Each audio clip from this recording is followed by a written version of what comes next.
My name is Pamela Wallace, Doctor of Physical Therapy, and I'm the Rehab Director at Vibra Hospital of Houston. Initially, when Mr. Keaton came to our facility, he wasn't able to walk, he wasn't able to stand. I was in a vehicle accident. I rolled my truck 6 times, end over end. But for that first month, I had no movement of anything. And then all of a sudden, after the second surgery, they actually extended the rods up my back a little and added more, hardware. And I'd say 3 days later, I seen my toe just barely move.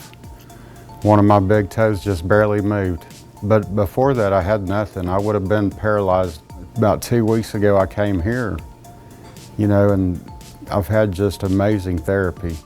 He quickly progressed. He was working diligently to, strengthen his legs on his own as well. And I think that was a key factor in terms of his progress in physical therapy.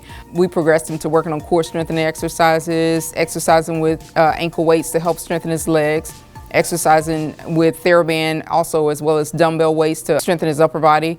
Miss Pam started working really good with me.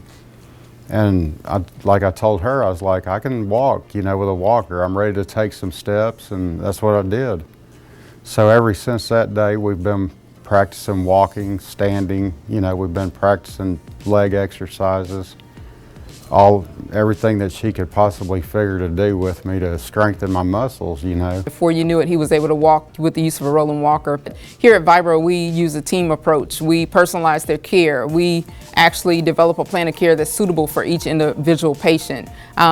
Just finding out what their needs are and addressing those needs, and just kind of chipping away slowly until we reach the ultimate goal, which is for them to return to their prior level of function, or in our case, we try to get them ready for the next level of care. I mean, it can't get any better than that. That's, really my purpose and really, why I feel like I'm in this place in my life, to be able to serve my community, to be able to give the very best I can, 110%, especially when they're motivated and they want to get better, then it's my job to make sure that that happens.